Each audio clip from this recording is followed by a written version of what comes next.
আসসালামু আলাইকুম সবাইকে। নতুন আরেকটি ব্লগে আপনাদের সবাইকে ওয়েলকাম করছি। ছেলের পরীক্ষা শেষ।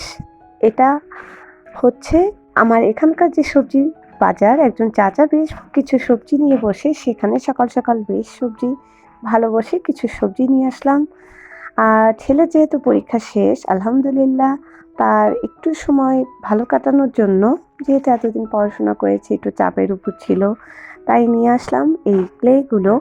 পুরোটাই নিয়ে আসলাম, দেখা যাক সে কী কী করতে চায়। যদিও সব ক্লে দিয়ে আমাকেই এটা ওটা বানিয়ে দিতে হবে, কারণ ও তো এখনও ছোট, তেমন একটা কিছু করতে পারে না। আমারটা করা দেখলে সে করতে পারে। আর এই যে তার পরীক্ষা শেষ উপলক্ষে তার আবদার, তার প্রিয় চকলেট মাফিন কেক তৈরি করতে হবে। সে নিজেই এই চকলেটগুলো বসিয়ে ডেকোরেশন করে নিল।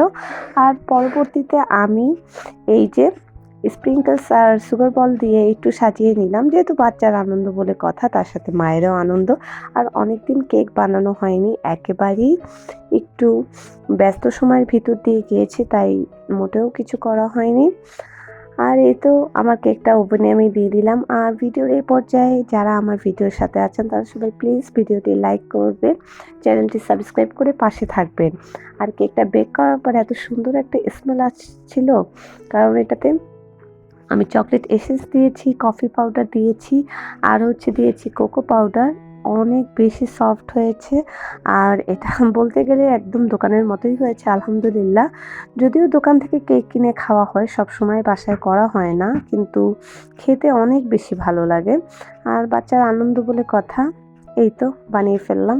এবার চলে গেলাম আমি আমার রান্নাঘরে। তো আজকে এই যে আমি রান্নাটা দেখাচ্ছি, আমি শর্টকাট করে একটা ছোট রেসিপি করলাম। শীতের যে কাঁচা টমেটো সেটা আমি নিয়ে এসেছি। আর এই টমেটো ভাজিটা আমার অনেক বেশি ভালো লাগে, মানে কাঁচা টমেটো ভাজিটা। আমি পাঁচফোড়ন দিয়ে দিলাম সরিষার তেলে, লবণ দিয়ে দিলাম, হলুদের গুঁড়া, মরিচের গুঁড়া, পেঁয়াজ বাটা, রসুন বাটা দিয়ে কাঁচা টমেটো দিয়ে এটা করে ভাজা ভাজা করে কিছুক্ষণ দমে রেখে মাঝখানে আমি না একটু জিরা গুঁড়া দিয়েছিলাম, সেটা না ভিডিওটা স্কিপ হয়ে গেছে, তো আপনারাও একটু জিরার গুঁড়া দিতে পারেন। এবার আমি শেষ পর্যায়ে এভাবে মাখা মাখা নরম হয়ে আসলে একটু ধনেপাতা দিয়ে তুলে নিব। আর এই ভাজিটা খেতে অনেক বেশি মজা লাগে। আপনাদের সাথে দিনের সব মানে কাজকর্মের টুকিটাকি ভিডিও ক্লিপ রেখে শেয়ার করি। আর আশা রাখি আমার ভিডিওটি আপনাদের ভালো লাগে। আর এই যে আমি মুরগির মাংসটা দমে রেখে দিয়ে রান্না করলাম। আজকে আইটেম এই দুটোই ছিল। আর একটু সালাদ করে নিলাম, সেই কাঁচা পাক্কা টমেটোর সালাদ। আমার অনেক বেশি প্রিয়, আর বেশি করে ধনেপাতা খেতে আমি অনেক পছন্দ করি। এবার চলে আসলাম বারান্দায়, যেহেতু বাচ্চার পরীক্ষা ছিল, একদম গাছগুলোকে যত্ন করা হয়নি, তাই গাছগুলোর একটু যত্ন করে নিলাম। হালকা পাতলা একটু পানি স্প্রে করে দিলাম।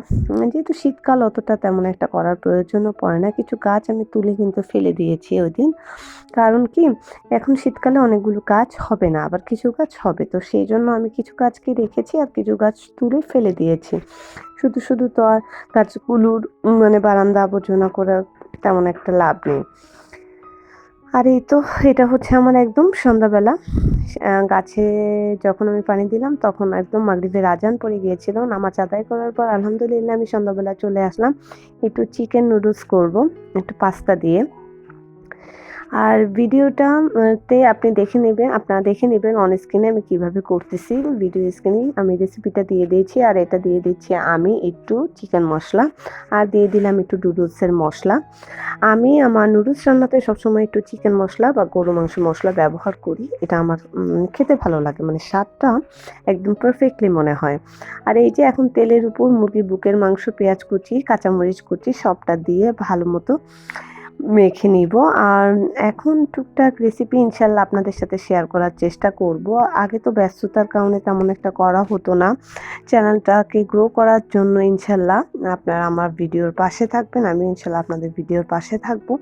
আর এই যে সেদ্ধ করা আমার পাস্তা আর নুডলসটা আমি দিয়ে দিলাম একদম দিয়ে। এখন আমি এতে দিব টমেটো সস। টমেটো সসটা আমি একদম সরাসরি দিয়ে দিই, আবার খাওয়ার সময়ও যে যার পছন্দ অনুযায়ী খায়। আর একদম টমেটো সসটা দিলে হয় কি অনেক সময় এটা মানে এটা ফ্লেভারটা জাস্ট ভালো আসে। টমেটো সসটা যখন হিট পেয়ে একটু হয় তখন বেশ ভালো লাগে। চাইলে আপনি সয়া সসও দিতে পারেন। এই যে দেখেন এটার কালারটা একদমই চেঞ্জ হয়ে এসেছে। আর এভাবে কিন্তু নুডলসটা রান্না করা যায়। ছেলেবেলায় তো আমার বিশেষ করে ছোট বাচ্চাদের খাবার তো থাকেই এই নুডলসটা। কোনো আইটেম না পেলে নুডলসটা চটজলদি খায়। যদিও আমার বাচ্চা এটা একদমই পছন্দ করে না। তাকে জোর করে খাওয়ানো হয়। কিন্তু আমি আর বাসার অন্যান্য সদস্যরা এটা বেশ পছন্দ করি। আর এখন এটাতে আপনি পছন্দ মতো সবজি দিয়ে দিবেন। আমি আজকে এখানে দিয়ে দিব পেঁয়াজ যে ডাঁটাগুলো আছে না, পেঁয়াজ কলির যে ডাঁটা সেটা কিছুটা অল্প পরিমাণে দেব। যেহেতু আমার বাচ্চা তেমন একটা পছন্দ করে না। ও খেতে গেলে বেশ এগুলো বাছাবাছি করবে। আর একটু ধনেপাতা দিয়ে দিলাম। এভাবে ভাজা, ভাজা করে নিব। একদম এখন পুরা নুডলসের সাথে মিশিয়ে দিব। আর ভিডিওর এই পর্যায়ে যারা আমার চ্যানেলের সাথে আছেন, ভিডিওর সাথে আছেন সবাইকে জানাচ্ছি অসংখ্য ধন্যবাদ। প্লিজ একটা লাইক দিবেন। আপনার একটা লাইক আমার ভিডিওটি একটা শেয়ারের কাজ করবে। আর আমার পরবর্তী ভিডিও তৈরি করার জন্য অনুপ্রেরণা জাগাবে। এখন নুডলসটা গরম, গরম আমি পরিবেশন করে দিব। আর খেতে অসম্ভব ভালো লেগেছিল। আর শীতকালে তো সব ধরনের খাবারই বেশ মজা লাগে। আর এখন আমি সব নাস্তা খাওয়ার পরে একটু কফি করে নিলাম। আর এই কফি খাওয়ার সাথে, সাথে আমি আমার আজকের ভিডিও থেকে আপনাদের কাছ থেকে বিদায় নিচ্ছি। আ আপনারা ভালো থাকবেন, সুস্থ থাকবেন। আমার এবং আমার পরিবারের জন্য দোয়া করবেন। ইনশাল্লাহ আপনাদের সাথে আমার পরবর্তীতে নতুন কোনো ভিডিওতে দেখা হবে। সেই কামনায় আজকের মতো আমি আল্লাহ হাফিজ। আসসালামু আলাইকুম।